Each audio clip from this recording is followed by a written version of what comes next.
Masyado na ba talagang malakas etong si Atty. Claire Castro dahil mukha atang hindi na kinakaya ni Senator Amy Marcos? Mukhang kahit si Senator Amy Marcos, mga kababayan, talagang umaaray na dito po kay Atty. Claire. Kasi biruin nyo kinakailangan pa ni Senator Amy Marcos yung kanyang mga alalay para birahin etong si Atty. Claire, para siraan etong si Atty. Claire at gawing katatawanan sa publiko. Di nyo ba napapansin, tuwing merong nakakaalitan or hindi tawag dito, merong nakakalaban itong si Senator Amy Marcos, yung kanyang mga alagad, mga kababayan, gumagawa ng pelikula. Di nyo ba napapansin? Gumagawa ng pelikula yung mga nakakatunggali ni Senator Amy Marcos laban naman doon sa mga tao na kinaiinisan ni Senator Amy. Katulad na lamang, mga kababayan, nitong kay Vicente Mens na ito, na kung saan nag-upload po sila ng video patungkol po, alam naman po natin kung sino yung pinatutungkulan dito, which is itong si Atty. Claire, na kung saan kapag ka daw yung mga importanteng katanungan ang itinatanong, lagi daw pong umiiwas itong si Atty. Claire. Pero kapag ka daw tungkol sa mga Duterte yung pinag-uusapan, bira daw ng bira etong si Atty. Claire. So ngayon, pakinggan po natin itong nakita nating videong ito galing po sa Vicente Mens. And then pakinggan din naman natin mamaya itong hamon ni Atty. Claire dito po kay Senator Amy. Ano po, so ito, i-ano na natin. Wait lang, liitan ko lang. Yan, kasi baka makaka-copyright tayo Yan. So ito, i-play po natin.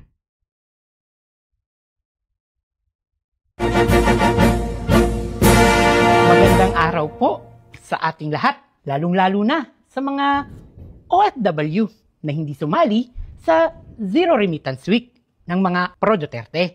Eto, naunawaan ko ito, mga kababayan Well, kung tutusin, wala siyang kasalanan dyan. Nagamit lang siya. Kasi hindi naman gagawa yung mga yan ng ganyan kung wala nag-utos sa mga yan. Siyempre, alam naman po natin, mga kababayan, medyo napapahiya ngayon si Senator Amy. Medyo napapahiya siya ngayon, lalo na pagka si Atty. Claire ang nagsasalita. Kasi nga naman, gaya ng paulit-ulit kong sinasabi sa inyo, yung matagal na panahon na problema ng PCO, tinapos lang ni Atty. Claire ng ilang minuto. At yan ay hindi nagugustuhan, mga kababayan, ng katulad nitong sina Senator Amy. Dahil nga, kahit si Senator Amy, yung mga patutsada po niya sa gobyerno, sinasagot po yan ni Atty. Claire. So ngayon, ipagpatuloy pa natin. Lahat po ng katanungan, sasagutin natin sa abot ng ating makakaya. Basta malinaw kung anong purpose nyo sa mga comments na ibibigay nyo. Sino ang mauna?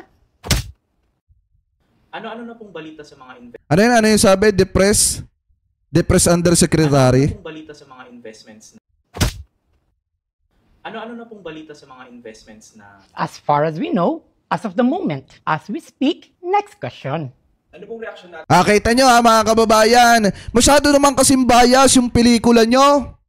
Senator Amy, ba't hindi mo pagsabihan si Daryl Yap na ayusin naman yung pelikula niya para mas mukhang kapanipaniwala naman? Kasi masyado atang bias yung pelikula ninyo na kung saan pinapalabas nila dito kapag ka-importante yung itinatanong, iniiwasan ni Atty. Claire at hindi daw po sinasagot. Next, kasunod na tanong daw agad yung hinihingi nitong si Atty. Claire. Sa madalit salita, next question daw, mga kababayan. Pero kung titingnan nyo naman sa mga press con, sa mga press briefing ni Atty. Claire, sinasagot po niya yan. At maliwanag pa nga, mga kababayan, na kapag yung tanong ay not related na, mga kababayan, sa pinag-uusapan, isa lang ang laging sinasabi ni Atty. Claire. Hihingi sila ng document and then ibibigay nila doon sa mga reporter po natin, sa mga media po natin. Alam mo, Daryl Yap, di na nga ako magtataka kung bakit ka nakakasuhan ni Bossing Vic Sotto. Kasi nga naman, bukod sa fake news ka, hindi mo pa pinag-aaralan yung mga pelikulang inilalabas mo. Alam niyo kung tutusin, mga kababayan, nung panahon na inilabas nila, mga kababayan, yung Made in Malacanang, pasimple pa nga dong siniraan si PBBM. Bakit? Pinalabas doon na puro bulakbol yung alam ng presidente. Di nyo ba napapansin? Nung inilabas nila yung Made in Malacanang, pinalabas nila doon sa pelikulang yon, puro bulakbol lang, puro gimmick lang ang ginagawa ni PBBM. Kaya ang naging tingin nung iba, mga kababayang Pilipino natin sa presidente, puro gimmick lang yung ginagawa, puro party-party lang. Pero hindi nila alam, mga kababayan, na ang presidente ay nagsusumikap at nagtatrabaho para tuparin yung natutunan niya at itinuro sa kanya ng kanyang ama nung panahon na nabubuhay pa etong si former President Ferdinand Marcos Sr. Pero doon sa pelikula, pinalabas nila party-party lang. Sa bagay, si Senator Amy Marcos naman, mga kababayan, ang na-interview ni Daryl Yap nung ginagawa yung pelikula na yon. Sa nangyaring yun doon sa Sandali lamang po. Ibabalik ko po sa inyo ang tanong. Nandoon po ba ang mga Duterte? Nandoon po ba ang mga Duterte sa lindol? Kung wala po, next question. Bakit po? Kita nyo, mga kababayan, ha? Di ba? Kaya ka nakakasuhan eh. Kaya ka natatalo sa mga kaso mo kasi talagang bukod sa hindi mo pinag-aaralan yung pelikula mo, fake news ka pa, Daryl Yap. Puro Duterte ang gusto niyong pag-usapan. Teka lang po. Sandali po lamang. Hindi po tama ang tanong. Hindi po totoo yan. Ang sinasabi ko lamang po, next question. Di ba po, hindi naman kayo Marcos supporter? Kakamping po kayo, di ba? Pinambil niyo po ba yung pwesto niyo ngayon? Sige po.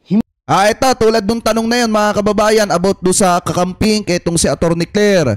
Yan naman po ay napag-usapan na din natin, na itanong din kay Atty. Claire yan, mga kababayan. Maliwanag naman na sinagot siya ni Atty. Claire at sinabi niya na noong 2022 presidential election, hindi niya ibinoto etong si PBBM bilang presidente. At mga kababayan, kahit hindi niya binoto etong si PBBM, kinuha pa rin siya ni PBBM at isa lang naman yung sinabi ng presidente sa kanya nung kinuha siya bilang undersecretary ng PCO na yung kanyang gagawing trabaho diyan sa PCO ay para sa mamamayang Pilipino.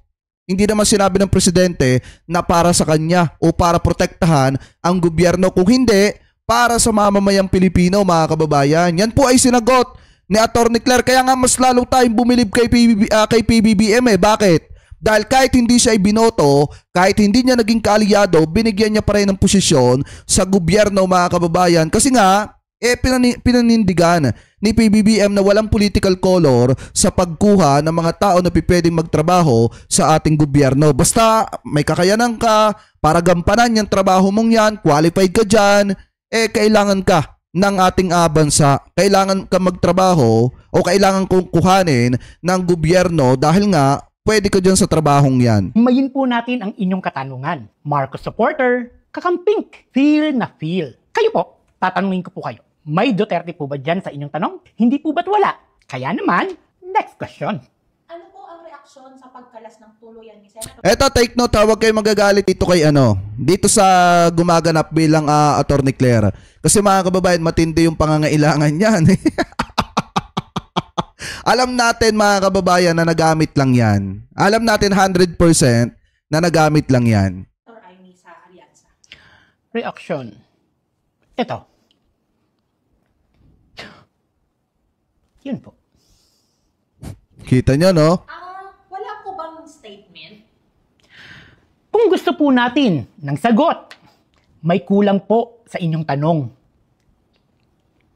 Okay po. Ano po ang reaksyon sa pagkalas ni Senator Amy sa Alianza? Indikasyon po ba ito na pinagtatanggol niya ang mga Duterte? Yun! Duterte! Sa pagtatanggol niya po sa mga Duterte, yan ay kita naman. Napakarami po. Napakarami pong inimbitahan sa Senado. Mga department secretaries po. Lahat taga-admin. Pero, bakit ganun? Bakit ang labo ng sagot nila? Di ba po? Unfair? Nandun silang lahat eh. Mga admin. Kitang-kita nyo po. Di ba? Unfair? Hindi po ba kayo natatakot sa napakaraming Masyadong madumi makipaglaro si Senator Ivy. Nakuha niyo yung pinupunto natin, mga kababayan. Pag hindi niya kaya, ang isang tao, mga kababayan, uutusan niya siguro yung kanyang alalay. Di umano, kasi yan naman, maraming beses na nating nakita, mga kababayan. Sabi ko nga po sa inyo, si Daryl Yap, malapit na yan kay Senator Amy Marcos, at imposible naman na hindi niyan alam lahat ng ginagawa ni Daryl Yap.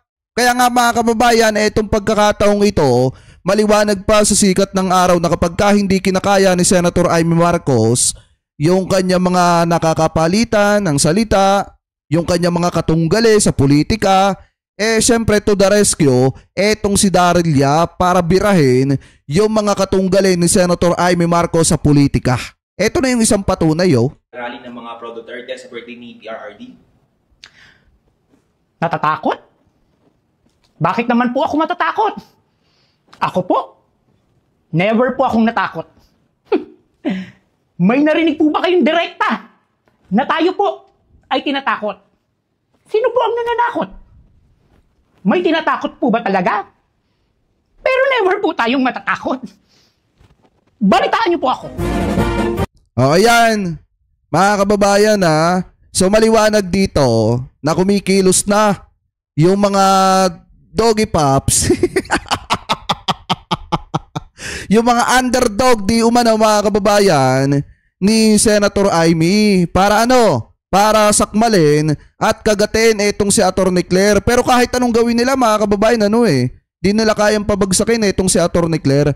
Kasi unang-una palaban kasi mga kababayan talaga itong si Atty. Claire. At higit sa lahat, alam naman po natin na pagka ang pinag-uusapan talaga mga kababayan yung nangyayaring issue dito sa ating bansa, nasasagot naman po yan ni Atty. Claire taliwa sa ipinapakita nila dito po sa bidyong ito. Sa bagay, sabi ko nga po sa inyo, tulad niyan, doon sa kaso ni Daryl Yap versus Bossing Vic Soto about do sa Pepsi Paloma, di ba natalo doon si Daryl Yap. At ang pagkakaalam nga natin mga kababayan, may malaking kasong haharapin etong si Daryl Yap. So ngayon, hindi na rin natin maikakaila kung bakit siya nasasampahan ng kaso dahil nga kapag ka fake news kasi, ganyan ang nangyayari. Hindi na nga natuto, umuulit-ulit pa. Yan yung mangyayari. Kaya hindi na rin nakakapagtaka kung ang ending mga kababayan talaga maghimas rehas etong si Daryl Yap. Kasi nga naman, imposible na hindi alam ni Daryl Yap yung kanya mga ginagawa. Siguro baka kaya nila ginagawa itong mga ganitong klase ng bagay dahil may nagkukumpas sa kanila. At imposible din na hindi alam ni Senator Amy Marcos yung ginagawa ng kanyang best friend na direktor. So eto, siguro ipinatrabaho ito di umano ni Senator Amy Marcos kaya sinisiraan ng mga ito etong si Atty. Claire. Ano po mga kababayan?